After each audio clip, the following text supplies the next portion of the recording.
Ladies and gentlemen, His Excellency the Prime Minister of Bhutan, a very happy man from the world's happiest country.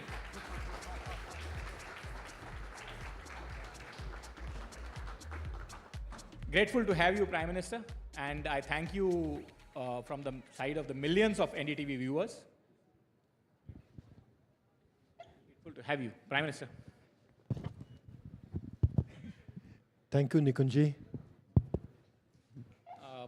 As I said, it's not every day that a leader with your kind of background, both educational and experience.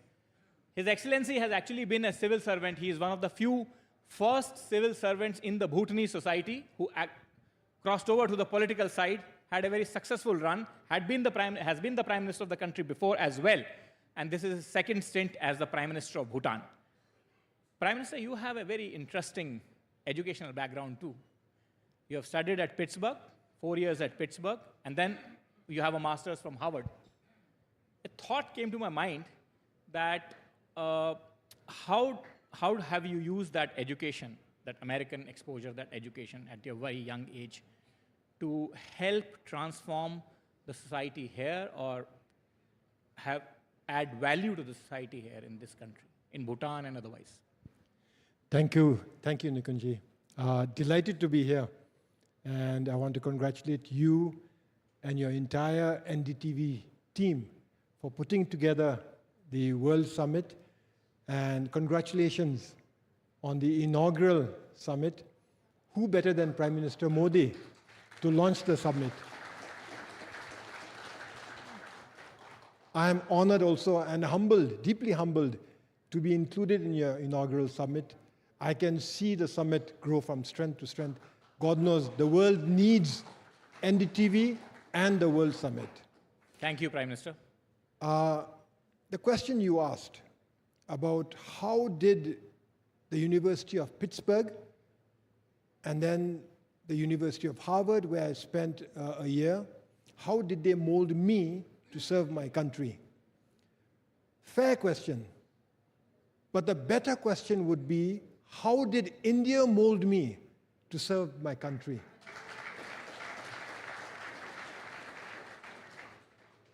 I'll tell you a secret. In fact, my Bhutanese colleagues here also don't know. I was born in India. That's a secret you didn't share with many. 1965, I was born in Kalimpong. My father was serving in Kalimpong when my parents were serving because I was born there, right? And what molded me to serve my king, my country and my people would have been not necessarily Pittsburgh and Harvard, but Dr. Graham's homes in Kalimpong, in West Bengal. I studied 11 years in India. And you ask me how 4 years in America has molded me. You should be asking how. Well, that's a secret you are revealing now, Prime Minister.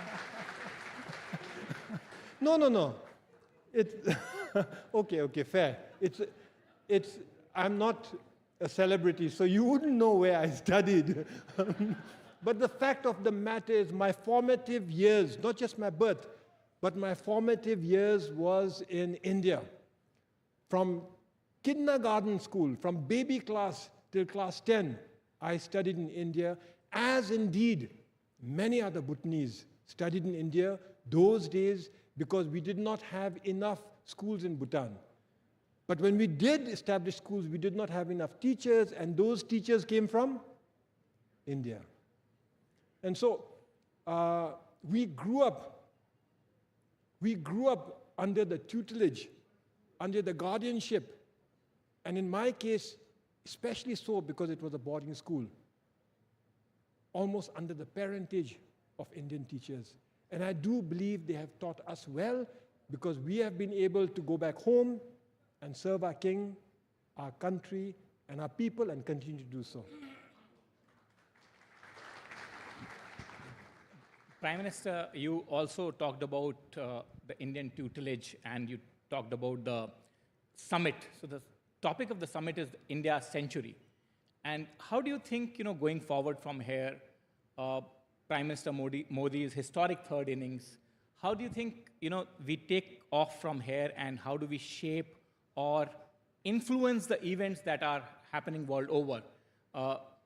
Not only as our own footprint of India's century, but as the Prime Minister said, that world's progressive, peaceful century. The world needs India.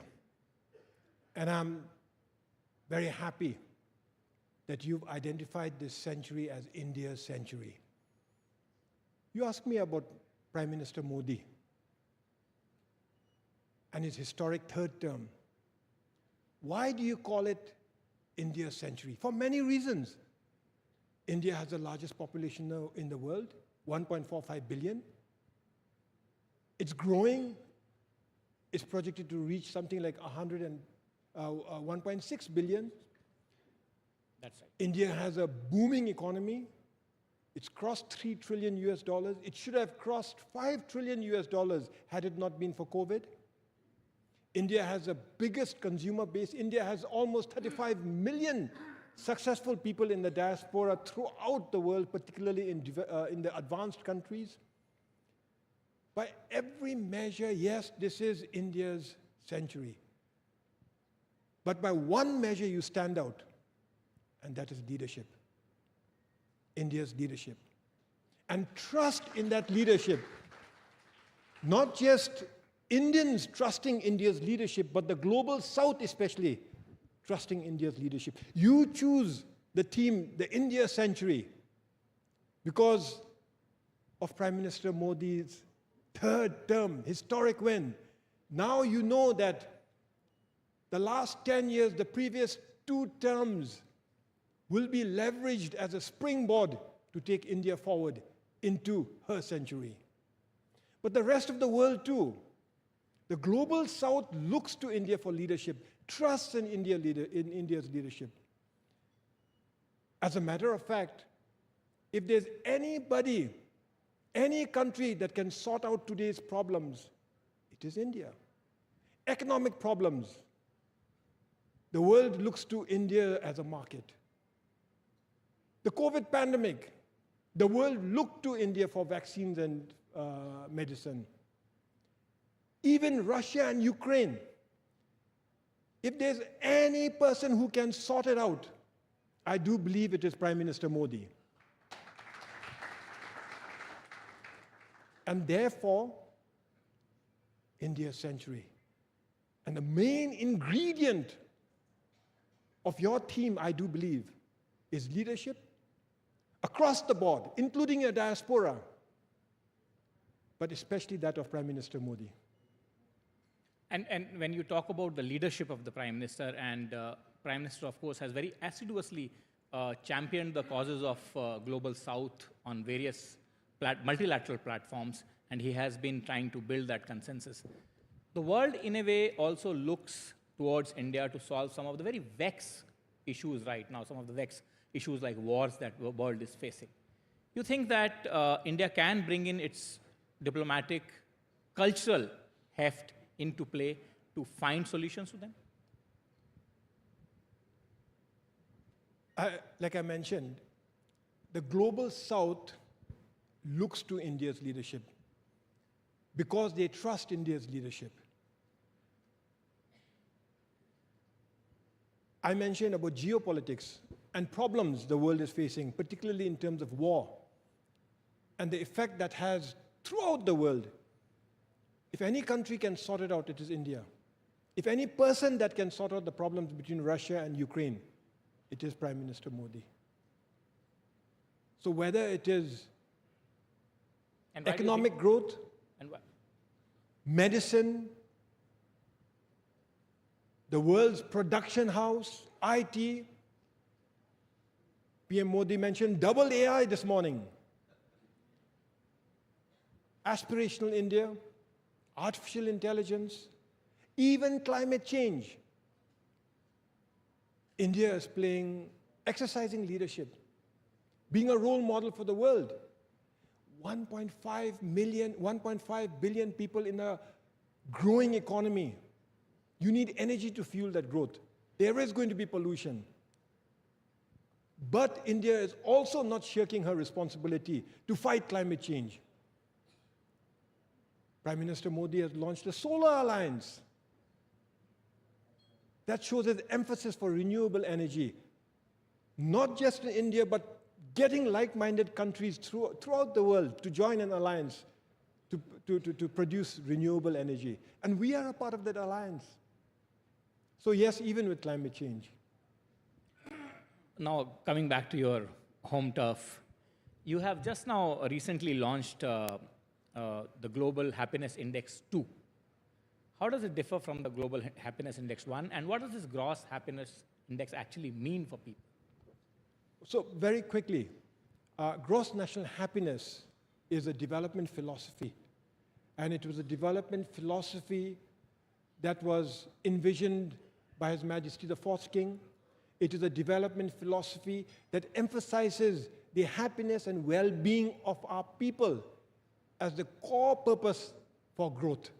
And so gross national happiness recognizes that economic growth is important. There's no doubt about that. But that economic growth must be balanced with social progress, with environmental sustainability, cultural preservation, and good governance. So that is gross national happiness. Even today, many economists, public service leaders, scholars, they are fascinated by the idea. Even today, they feel that it is relevant to them. And so we have measured gross national happiness. That is the GNH index. Yes. So over every 5 years, we measure it. And the purpose is not to measure the happiness of the people. It is to measure the gross national happiness of the country. GNH situation of the country as measured by what people perceive, how people perceive it to be. So we have 9 domains that we measure. Health, education, living standard, environment, governance, then time use, psychological well-being, culture, community. These 9 domains are measured. They're divided into 33 variables, subdivided into 150 questions, and that questionnaire is rolled out in a survey every 5 years. You can imagine how difficult it is to collect the material, analyze the material, and then we come up with an index. For instance, 0.756. So every 5 years, that index has been increasing slightly, indicating that the gross national happiness of the country is increasing slightly. A good trend. But that does not mean that we are the happiest people in the world. You mentioned that something about me being happy, and yes, I am happy, and I'm happy to be here and among friends, and so you see me smile a lot, but we do have our challenges. And we are fortunate to have enlightened kings who have given us a balance between sustainable and equitable economic growth and everything else that matters in life. So what is GNH 2.0 you mentioned? Yes. So GNH is a development philosophy that we continue to implement. We strive to optimize the conditions of gross national happiness. GNH 2.0 is something that I thought of as taking GNH to the next level on 2 fronts. One is economic growth, and the other is urban living. And together, GNH 2.0 is basically an articulation, my description of His Majesty the King's royal vision, which is the Geopolitics Mindfulness City.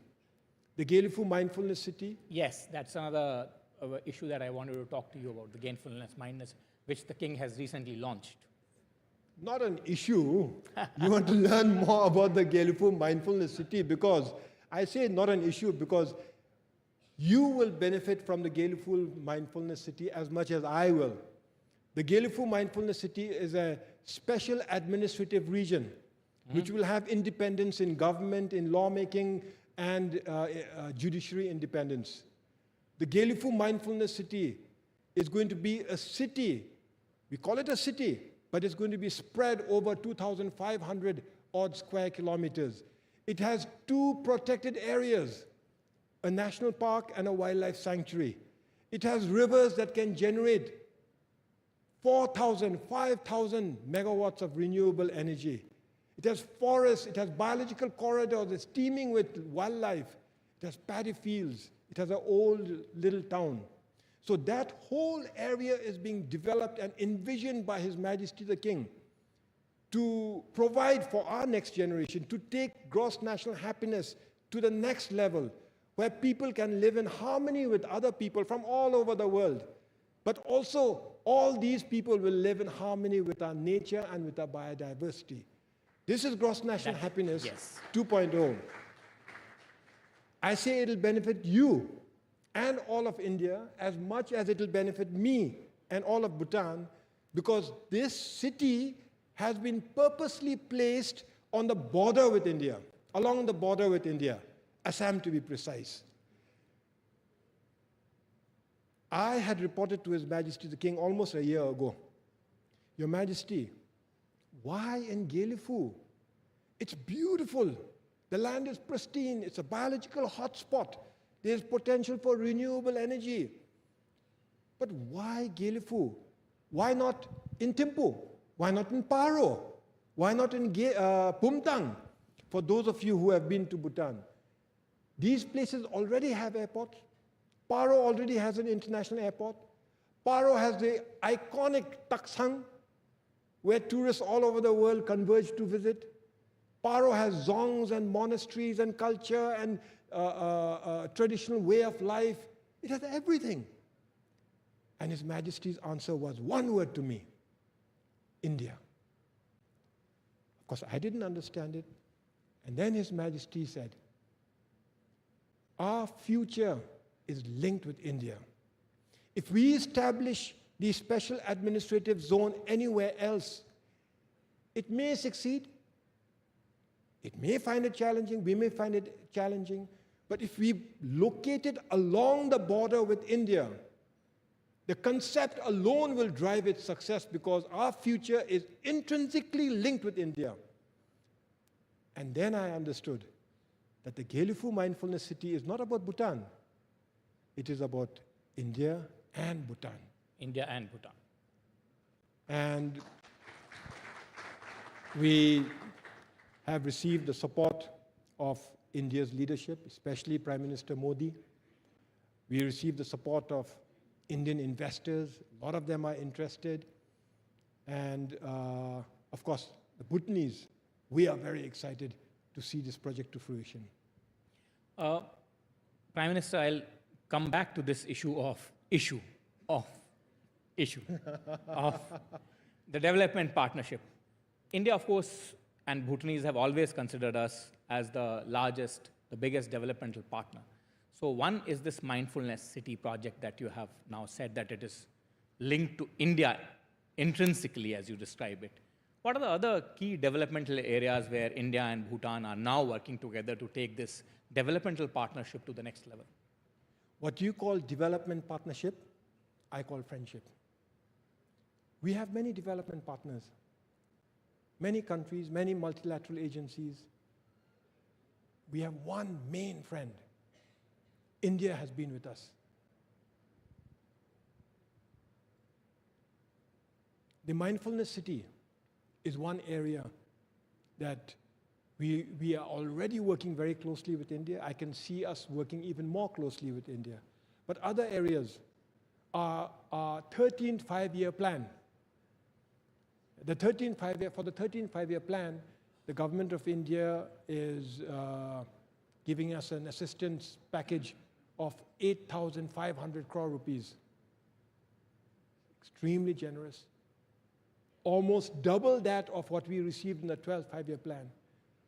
This is going to finance much needed infrastructure.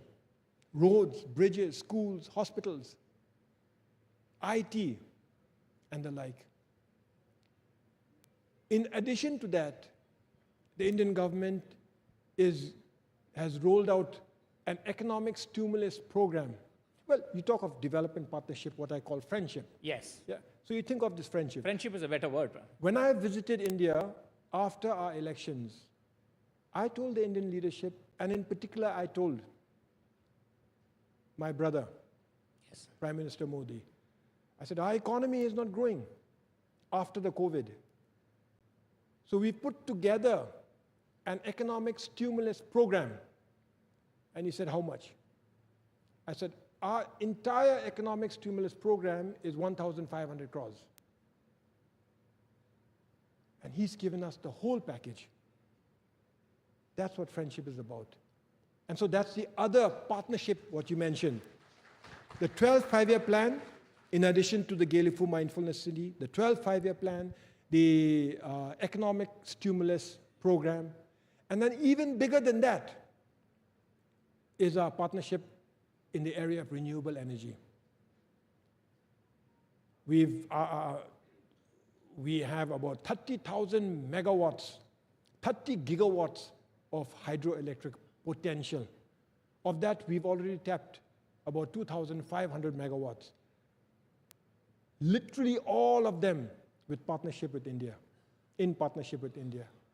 This year, we're going to inaugurate another 1,020 megawatts, again in partnership with India. In the next 5 years, we're looking forward to launching almost 2,000 megawatts of new projects, all with the partnership of India.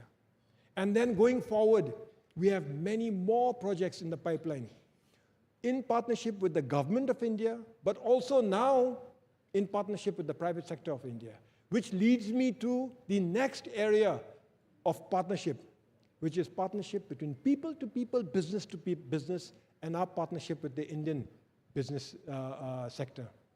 The final partnership area, you can't call it final, but final big important partnership area is climate change. So from Solar Alliance to protecting our forests and biodiversity, to even looking after the big cats, an alliance of big cats, we work closely with the government of India. And Prime Minister, when you talk of the people-to-people alliance, for any relationship to blossom, flourish, that is probably the most important alliance that finally should take it to the level that a relationship needs to achieve. Yes, I agree. And you think that there's enough people-to-people contact, or there is scope for further bolstering that? Well, we enjoy some of the best people-to-people contact. Like I said, I was born in India.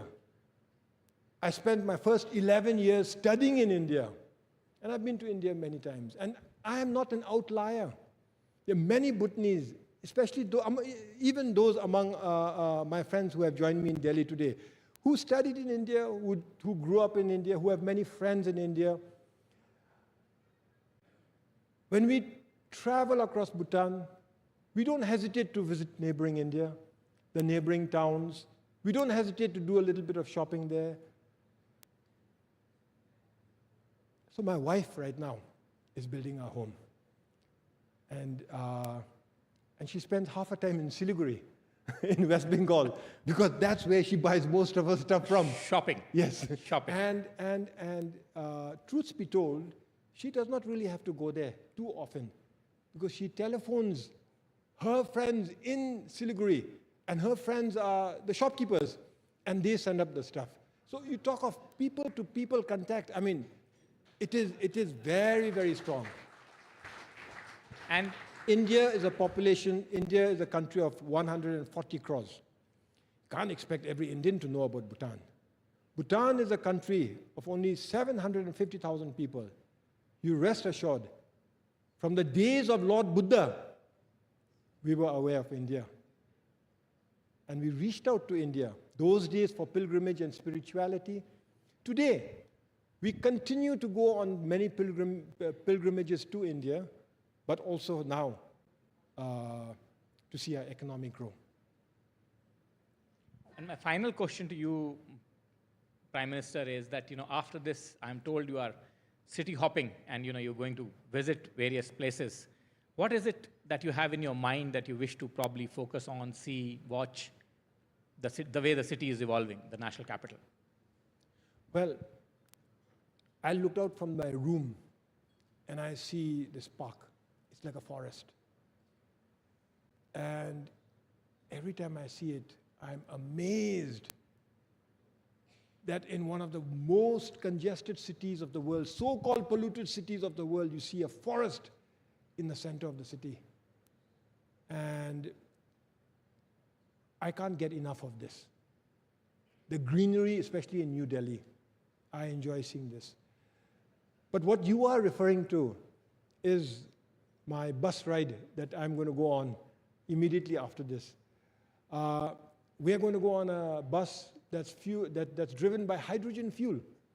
And I'm really, really excited because this is the new, not just the new future, but the new India, to use renewable fuels to even drive transport.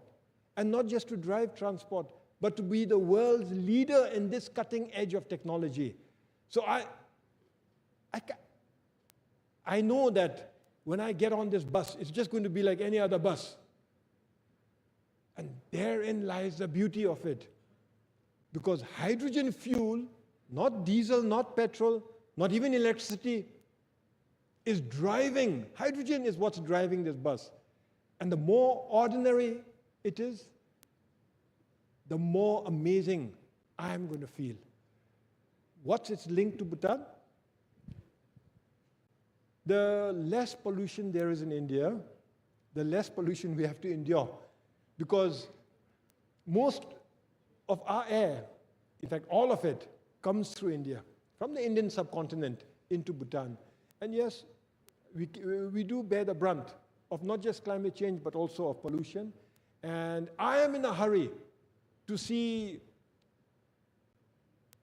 India become an advanced nation. I am in a hurry for many reasons, not least of which is because you are my friends, but also because when you become advanced, automatically the air pollution is going to drop and we will enjoy even cleaner air. And so the bus ride is going to be highly symbolic for me on that front, but equally important, we hope to be able to manufacture green, renewable hydrogen for India using our hydropower energy, using green electricity from our hydropower. So no matter how you look at it, this may be India's century, but you can't avoid us. We are in it together. We are in this ride together. Thank you very much, Your Excellency. Thank you very much for sparing the time. And again, thanks a lot from the millions of NDTV viewers. Thank you. Thank you very much. Thank you. Thank you.